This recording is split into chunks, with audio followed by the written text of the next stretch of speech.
अस्सलाम वालेकुम दोस्तों, आज 9 अप्रैल 2022 है और मैं मोहम्मद अकमल ख़ान इस वीडियो के थ्रू आपसे मुखातिब हूँ।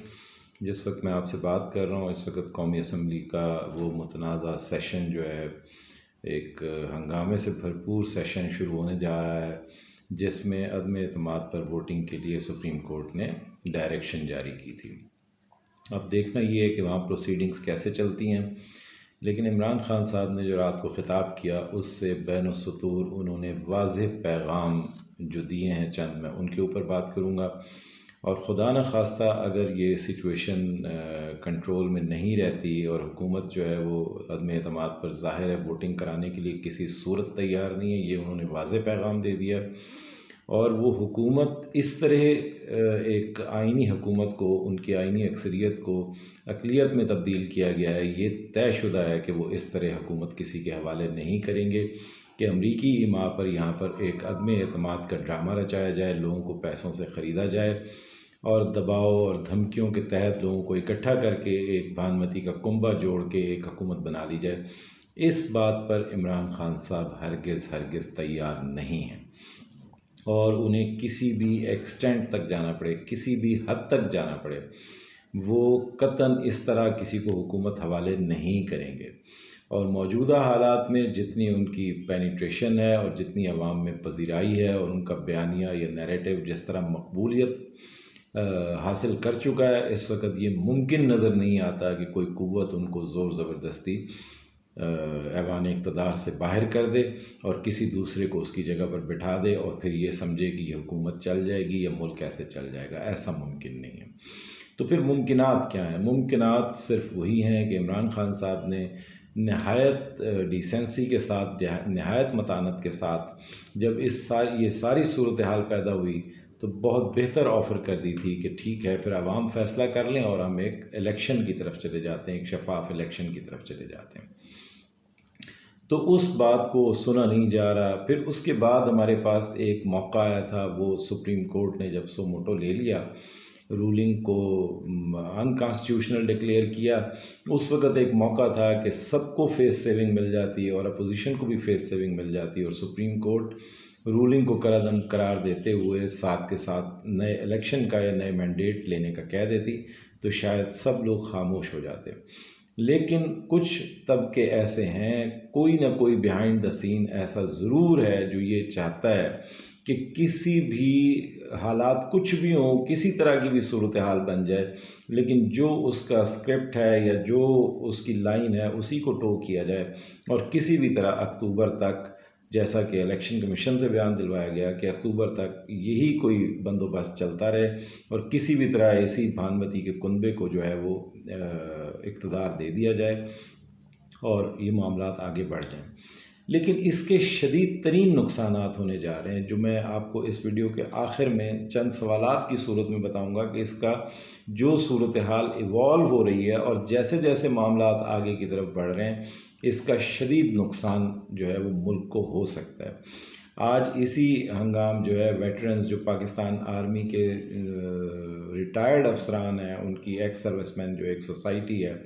एक तंजीम है उनका भी आज इजलास होने जा रहा है। वो भी अपने आइंदा के लाएअमल को देखेंगे और दूसरी तरफ सोशल मीडिया जो है उस पर ट्रेंड्स जारी हैं और लोग अपनी हिमायत और भरपूर हिमायत का इमरान खान साहब के साथ इजहार यकजहती कर रहे हैं। और जैसा कल उन्होंने अपनी तकरीर की, उस तकरीर के फ़ौरन बाद भी जिस तरह लोग सड़कों पे आए मुख्तलिफ़ शहरों में, ख़ास तौर पर KPK में, तो उससे ये वाज़े है कि इमरान खान साहब की जो मकबूलियत है वो इस वक्त इस लेवल पे पहुंच चुकी है कि उनको ऐसे ही गैर आइनी तरीके से निकालना जो है वो स्क्रिप्ट राइटर जो हैं उनको बहुत भारी पड़ सकता है और रियासत को इसकी बहुत भारी कीमत अदा करनी पड़ सकती है अनारकी और क्यास फैलने की सूरत में। कल एक ताज़ा हवा का झोंका इस तरह आया था कि जनरल तारिक ख़ान साहब को, जो एक बड़े नामवर जर्नेल हैं और उनको लेटर गेट जो स्कैंडल है उसकी तहकीकात के लिए एक रुकनी कमीशन उनका बना दिया था और उनके लिए था कि वो अपनी जो तहकीकात हैं वो पेश करेंगे और फिर उस पर फ़ैसला किया जाएगा। लेकिन जनरल तारिक साहब ने इसको पहले अपना कॉन्सेंट दिया और फिर चंद घंटे भी नहीं गुजरे कि उन्होंने अपना कॉन्सेंट वापस ले लिया कि जी मैं अपनी ज़ाती मसरूफियात की वजह से जो है इसमें मतलब ये तहकीकात नहीं कर सकता, एक कमीशन में शमूलियत इख्तियार नहीं कर सकता। अब ये तमाम वो चीज़ें हैं कि पाकिस्तान की आवाम का इस कदर ज़्यादा तजुर्बा है इस्टेब्लिशमेंट की हरकतों के साथ कि हर एक शख्स को बच्चे बच्चे को ये मालूम हो चुका है कि इस सारी वारदात के पीछे कौन है। और अगर कोई बहुत भोला बनने की कोशिश कर रहा है तो लोग फिर उसको मतलब अपने तरीके से समझाते हैं, एहतजाज करके समझाते हैं, वोट दे के अगेंस्ट उनके नैरेटिव के समझाते हैं। लोग फिर बता देते हैं कि इस तरह जिस तरह आप समझ रहे हैं हम इतने बेवकूफ़ नहीं हैं। सुप्रीम कोर्ट के फ़ैसले से भी इसी तरह के इशारे मिले कि सुप्रीम कोर्ट जो है वो इलेक्शन में जाने की बात करते करते अचानक ही अक्टूबर तक एक पूरा सेटअप जो है इलेक्शन कमीशन के बयान आते ही 1 अक्टूबर तक पूरी स्टेज सेट कर दी गई कि किस तरह इन जो इम्पोर्टेड मतलब लोग आ रहे हैं उनको किस तरह हुकूमत में सेटल किया जाए। लेकिन इसका नुकसान बहुत शदीद होगा, उस पर मैं बात करता हूँ। लेकिन सुप्रीम कोर्ट पे भी कल इमरान खान साहब ने अपना अखलाकी दबाव बहुत ज़्यादा बढ़ा दिया, ये कह कर के बहुत अफसोस हुआ है इस फैसले पर। सुप्रीम कोर्ट कम अज़ कम उस लेटर को देख तो लेती जिसकी बुनियाद पर आर्टिकल 5 के तहत स्पीकर ने रूलिंग दी, कम अज़ कम उसके हक़ाइक़ से तो वाकिफ़ होती, फिर ये मतलब फ़ैसला देती जो भी फ़ैसला सुप्रीम कोर्ट ने देना था। तो बैनुस्सुतूर उन्होंने हर हलके को वाज़े पैगाम दे दिया है कि आप फ़ैसला कर लें, आपने तारीख़ के किस तरफ कौन सी जानिब खड़ा होना है, आपने राइट साइड पे खड़ा होना है या आपने लेफ़्ट साइड पे खड़ा होना है। तारीख़ किसी को माफ़ नहीं करती, आज नहीं तो कल तारीख़ अपना फ़ैसला दे कर रहती है। ये उन्होंने बिल्कुल वाज़े एस्टैब्लिशमेंट को भी पैगाम दे दिया है और हर उस शख्स को पैगाम दे दिया है जो किसी भी तरह मुक़्तदिर क़ुव्वत रखता है, उसको ये वाज़े पैगाम दे दिया। लेकिन अभी तक ये सारे पैगामात जो इमरान खान साहब दे रहे हैं ये नहायत ज़िम्मेदारी के साथ, डिसेंसी के साथ दे रहे हैं। उनके पेशरो ऐसा नहीं करते रहे, उनके पेशरो नंगी गालियाँ देते रहे हैं, सामने होते रहे हैं, प्रोपेगेंडा करते रहे हैं, दबाव बढ़ाते रहे हैं, तसादुम की राह उन्होंने इख्तियार की है। ये अलग बात है कि उनकी आवाम में इतनी पजीराई ही नहीं थी, ना उनके नैरेटिव की इतनी पजीराई थी कि वो तसादुम की तरफ जा सकते या कन्फ्रंट कर सकते। तो वो कौन सी क़ुव्वत है खुदा जाने, मैं इस बात को समझने से कासिर हूँ, जो इस वक्त एक बिल्कुल स्मूथ रनिंग सेटअप को पहले तो डिस्टर्ब करने की ज़रूरत नहीं थी। पाकिस्तान का शदीद नुकसान किया है जिसने भी किया है। और दूसरी बात यह है कि अगर इसको डिस्टर्ब करने की इस तरह ज़रूरत भी थी फ्रेश मैंडेट के लिए, तो इमरान खान साहब इलेक्शन में जाने के लिए तैयार थे और अपोजिशन का भी पहले यही मुतालबा था कि जी फ्रेश इलेक्शन करवा दिए जाएँ, फ्रेश इलेक्शन करवा दिए जाएँ। तो अगर आप फ्रेश इलेक्शन की तरफ, फ्रेश मैंडेट की तरफ इमरान खान साहब जाने को तैयार हैं, तो वो कौन सी क़ुव्वतें हैं जो इसके दरमियान रुकावट डाल रही हैं और अपोजिशन को कौन है जो हल्ला शेरी दे रहा है कि जनाब इलेक्शन की तरफ अभी फ़िलहाल नहीं जाना। अपोजिशन तो ज़ाहिर है इलेक्शन से भागेगी क्योंकि उनका बयानिया बुरी तरह पिट चुका है और इमरान खान साहब की मकबूलियत दोबारा आसमान को छू रही है। लेकिन सबको बिठाकर दरमियान की कोई राह निकालने की सूरत कहीं कोई ऐसी मतलब सूरत हाल नज़र नहीं आ रही कि कोई शख्स भी पॉजिटिवली इसमें कंट्रीब्यूट कर रहा हो। खुदा जाने इसके पीछे मकासद क्या है। लेकिन इसका जो शदीद नुकसान मुल्क को होने जा रहा है वो क्या है। देखिए, एक तो हमारी मईशत बुरी तरह मुतासर हो रही है, एक अनसर्टेनिटी की वजह से हमारी मईशत जो है वो बहुत ज़्यादा मुतासर हो रही है। अगर ये खुदा न खास्ता मतलब इलेक्शन तो इमरान खान साहब ने मान लिए हैं, लेकिन यहाँ सुप्रीम कोर्ट के हुक्म पे अगर कोई ये समझता है कि यहाँ पे कौमी असम्बली में इस तरह इमरान खान साहब को वोट आउट कर दिया जाएगा, तो ऐसा वो होने नहीं देंगे। उनके पास बहुत सारे सबूत हैं, उनके सामने बहुत सारे हक़ाइक़ हैं, नेशनल सिक्योरिटी कमेटी की एंडोर्समेंट के साथ उनके पास हक़ाइक़ हैं, उन्हें कोई आसानी से निकाल नहीं सकता। और वो भी तब जब आवाम में उनके नैरेटिव की मकबूलियत हद से ज़्यादा हो गई है। तो इसका नतीजा क्या होगा? इसका नतीजा अनार्की होगी, क्योस होगा, अनसर्टेनिटी होगी, इस्तेहकाम पाकिस्तान का ख़राब होगा, मुआशी इस्तेहकाम पर उसके असरात आएंगे। पहले ही हमारी मईशत जो है वो वेंटिलेटर पे है तो ऐसे में कोई क्या चाहता है, मेरी समझ से ये बात बालातर है। मैं ये देखता हूँ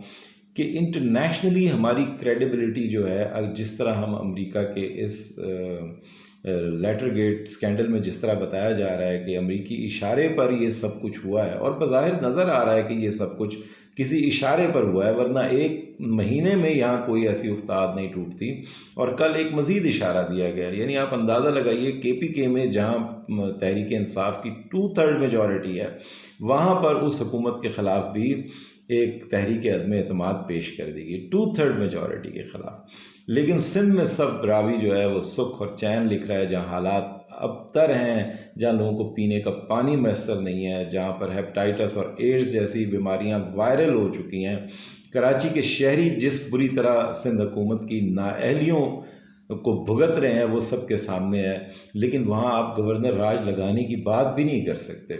वहाँ पर तहरीक अदम एतमाद पेश करना तो बड़ी दूर की बात है, वहाँ उनके ख़िलाफ़ आप कोई बात भी नहीं कर सकते। और यहाँ जिनकी 2/3 मेजॉरिटी है KPK में, वहाँ पर भी तहरीक अदम एतमाद पेश कर दी गई है। तो बच्चा बच्चा ये जानता है ये सब क्या हो रहा है, कैसे हो रहा है, किसके इशारे पर हो रहा है। बैरूनी तौर पर तो ये अमेरिका के इशारे पर हो रहा है या मगरबी अक़वाम के इशारे पर हो रहा है, लेकिन अंदरूनी तौर पर भी किसी के इशारे पर हो रहा है। कौन अमेरिका की लाइन को टो कर रहा है, अब ये बच्चा बच्चा समझता है। तो इसका नुकसान जो है वो इंटरनेशनल हमारी जो क्रेडिबिलिटी है वो इससे दाव पर लग रही है। यानी जो अक़वाम आलम में चंद लोग, चाइना, रशिया या ईरान, टर्की, जो हमारे साथ खड़े हैं इस वक्त, जो मतलब हमारी तरफ देख रहे हैं कि हमारे मुल्क में हो क्या रहा है, वो हमारे बारे में क्या सोचेंगे अगर ये तहरीक अदम एतमाद इसी तरह इस भोंडे अंदाज में कामयाब करा ली जाती है और रजीम चेंज हो जाता है। तो आप यकीन रखें कि आप पर एतबार करने के लिए भी आइंदा कोई तैयार नहीं होगा। और हर किसी को ये पता होगा कि चाहे दोबारा इमरान खान साहब भी आ जाएं, तो हर किसी को ये पता होगा कि ये जब चाहें डिस्टेबल किए जा सकते हैं, और महज 1 महीने के अंदर अंदर, 30 दिनों के अंदर अंदर खून के प्यासों को इकट्ठा किया जा सकता है। जो एक दूसरे के खून के प्यासे थे वो 12-13 पार्टियां इकट्ठी हो गई हैं। जो एक दूसरे को चोर डाकू कहते थे वो सारे के सारे इकट्ठे हो गए हैं। जिनका कोई बयानिया नहीं मिलता वो सारे इकट्ठे हो गए हैं, और चंद अरब रुपए या चंद मिलियन डॉलर्स की पूरी असम्बली मार है कि जिससे जो मतलब है अदम इस्तेहकाम है वो फ़ौरन पैदा किया जा सकता है, एक हिजान पैदा किया जा सकता है। तो इंटरनेशनल क्रेडिबिलिटी भी हमारी ज़ीरो हो जाएगी अगर ये तहरीक अदम एतमाद कामयाब हो जाती है। उसके बाद जो सबसे बड़ा नुकसान जो मैं इसमें देख रहा हूँ वो ये है कि खुदा न खास्ता अगर ये मुल्क अनारकी की तरफ जाता है और इमरान खान साहब इस डिसेंसी को, इस ज़ब्त को, इस ज़र्फ़ को खुदा न खास्ता गलती से भी एक दफ़ा इसकी हुदूद को क्रॉस कर लेते हैं और लोगों के नाम लेना शुरू कर देते हैं, या किसी का नाम ले देते हैं, या किसी इदारे का नाम ले देते हैं कि उनका भी कोई किरदार इसके अंदर है, तो उसके बाद क्या होगा। पाकिस्तान की 2 ही बाइंडिंग फोर्स हैं। अनफॉर्चुनेटली इस वक्त पाकिस्तान में सिर्फ एक सियासी जमात है जिसका नाम तहरीक इंसाफ है, जो पूरे पाकिस्तान की जमात है। जैसे बेनज़ीर भुट्टो साहिबा को वफाक की ज़ंजीर कहा जाता था, चारों सूबों की ज़ंजीर कहा जाता था, इस वक्त सिर्फ तहरीक इंसाफ ऐसी है जिसकी चारों सूबों में, गिलगित बल्तिस्तान में और आज़ाद जम्मू कश्मीर में मुकम्मल प्रेजेंस है, और वहाँ पर मतलब उनकी मकबूलियत है। तो दूसरी तरफ इमरान खान साहब ने जैसे अपने जो साबका खिताब था उसमें कहा था कि फ़ौज जो है वो हमारी बाइंडिंग फोर्स है। मुल्क को अगर आज तक किसी ने बांध के रखा हुआ है या मुल्क को अगर किसी ने जोड़ के रखा हुआ है तो वो अफवाज पाकिस्तान है। तो एस्टैब्लिशमेंट, मैं बारहा कह चुका हूँ, बदकिस्मती से लोग एस्टैब्लिशमेंट का दूसरा नाम फ़ौज रख देते हैं, और लोग जब ये बयानिया चल पड़ता है तो कभी भी ये नहीं सोचा जाता कि सरहद पे खड़ा हुआ जो फ़ौजी है उसका चंद ऊपर वाले फ़ैसला साजों से उस गरीब का कोई ताल्लुक़ नहीं होता। वो तो हमारी खातिर मुल्क की नज़रियाती हुदूद की हिफाजत के लिए, अपनी जान का नजराना पेश करने के लिए हम वक्त सरहदों पर अपनी ड्यूटी सर अंजाम दे रहा होता है। लेकिन जब आवाज़ पड़ती है एस्टैब्लिशमेंट को लोग अगर ख़राब जानते हैं तो उसका मतलब सिर्फ़ और सिर्फ फ़ौज लिया जाता है। तो ये बदकिस्मती से मैं ज़ाती तौर पे नहीं समझता कि जिसने भी ये सारा हंगामा बर्पा किया है वो किसी भी तरह पाकिस्तान का दोस्त हो सकता है, कि दो ऐसी फोर्सेस को जानबूझकर, दोनों पाकिस्तान की बाइंडिंग फोर्स हैं, दोनों पाकिस्तान की इंश्योरेंस पॉलिसी हैं, दोनों को आमने सामने लाया जा रहा है। और क्यों ऐसा किया जा रहा है ये आने वाला वक्त फ़ैसला करेगा। अभी जो मामला चल रहे हैं उसमें पाकिस्तान के लिए और पाकिस्तान के इस्तेहकाम के लिए, इमरान खान साहब के लिए और अफवाज पाकिस्तान के लिए दुआ की जा सकती है कि अल्लाह ताला पाकिस्तान के मफादात की खैर करे और अल्लाह ताला पाकिस्तान के खैर ख्वाहों को देरगाह रखे और हमें इन मसाइल से निजात दे। Thank you very much. अपना बहुत ख्याल रखिएगा।